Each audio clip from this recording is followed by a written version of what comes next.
മീനച്ചിലാർ കരകവിഞ്ഞൊഴുകിയതോടെ പാലാ നഗരത്തിലാകെ വെള്ളം കയറി. പാലായിൽ നിന്ന് കോട്ടയത്തേക്ക് പോകുന്ന റോഡിൽ ഗതാഗതം സ്തംഭിച്ചു.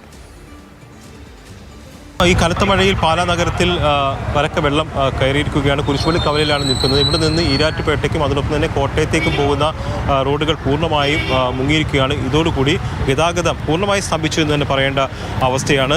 ലാലന്തോട്ടിൽ നിന്നുള്ള വെള്ളമാണ് ഇങ്ങോട്ട് ഒഴുകി വന്നേക്കുന്നത്. പിന്നെ ഭരണങ്ങാനം ഏരിയ, പാലയിൽ നിന്ന് 5 കിലോമീറ്റർ കിഴക്കുള്ള ഭരണങ്ങാനം ഏരിയയിൽ പറയുകയാണെങ്കിൽ 2018 ഉണ്ടായിരിക്കുന്നതിനേക്കാളും വെള്ളമാണ് ആ പ്രദേശത്ത് വന്നേക്കുന്നത്. ഇന്നലെ രാത്രിയിൽ പാലായിലേക്കുള്ള ബാക്കിയുള്ള ഇടത്തോടുകളുടെ അകത്ത് മുഴുവൻ ആ പ്രദേശങ്ങളിൽ മുഴുവൻ ശക്തമായ മഴയാണ് ലഭിച്ചത്. ഏകദേശം മീനച്ചി നദീ സംരക്ഷണ സമിതിയുടെ റെയിൻ മോണിറ്ററിംഗ് നെറ്റ്വർക്കിന്റെ പ്രകാരം 200 സെന്റിമീറ്റേഴ്സ്, അതായത് 20 cm മഴയാണ് നമുക്ക് ഈ പ്രദേശത്ത് കിട്ടിയത്. ചേട്ടാ എന്ത് പറ്റി? അങ്ങോട്ട് പോകാൻ പറ്റില്ലേ? ഇല്ല, പോകാൻ പറ്റത്തില്ല. തുണിക്കടയാണ്. ആ തുണിക്കടയ്ക്കുള്ളിലേക്കാണ് വെള്ളം ഇരച്ച് കയറിയിട്ടുള്ളത്.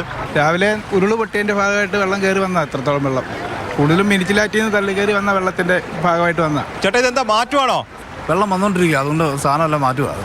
ആ ഒരുപാട് വെള്ളം കയറുമോ? കയറുമെന്ന് വെച്ചാൽ രാവിലെ ഇവിടെ താഴെ വരെ ഉള്ളായിരുന്നുള്ളൂ. ഇപ്പം അവിടെ വരെ കട കയറാറായി. മഴ പെയ്യുന്നില്ല എങ്കിൽ പോലും കയറുമോ? അതാണ് കയറുക, വെള്ളം കയറിക്കൊണ്ടിരിക്കുക. ഇനിയിപ്പോൾ അവിടുന്ന് തള്ളി വരുന്ന വെള്ളമാണോന്ന് അറിയത്തില്ല. അപ്പോൾ വലിയൊരു ഭീഷണി തന്നെയാണ് ഈ മേഖലയിൽ നിലനിൽക്കുന്നത്. ഇത്രയാണ് 18-ലും ഇത്രയും പ്രശ്നം വന്നില്ലായിരുന്നു. ഇപ്പോഴാണ് വെള്ളം കൂടുതൽ, ഭയങ്കര കൂടുതൽ. ബസ്സുകളൊന്നും ഓടുന്നില്ലല്ലോ? ഒന്നും ഓടുന്നില്ല. ഈ സമീപകാലത്തൊന്നും ഇങ്ങനത്തെ ഒരു പ്രശ്നങ്ങൾ പെട്ടെന്ന് വന്നില്ല.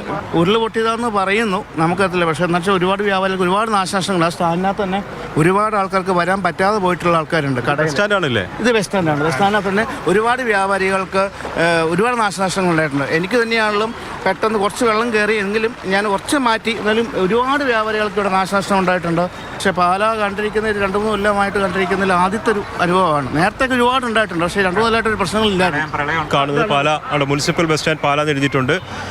അവിടെ പൂർണ്ണമായിട്ട് മുങ്ങിപ്പോയിരിക്കുകയാണ്. ബസ്സുകൾക്കൊന്നും അകത്ത് കയറാൻ കഴിയില്ല, ആൾക്കാർക്ക് പോലും അകത്ത് കയറാൻ കഴിയാത്ത അവസ്ഥയാണ്. വലിയൊരു പ്രതിസന്ധി തന്നെയാണ് പാലക്കാരെ സംബന്ധിച്ച്. സമീപത്തെ റോഡുകളൊക്കെ തന്നെ വെള്ളത്തിൽ മുങ്ങിപ്പോയി. അതോടൊപ്പം തന്നെ പ്രധാനപ്പെട്ട മുനിസിപ്പൽ ബസ് സ്റ്റാൻഡും വെള്ളത്തിൽ മുങ്ങിപ്പോയി. ഈ അടുത്ത കാലത്തൊന്നും ഈ തരത്തിലൊരു വെള്ളക്കെട്ട് അല്ലെങ്കിൽ വെള്ളപ്പൊക്കം ഉണ്ടായിട്ടില്ല എന്നുള്ളതാണ് പറയുന്നത്.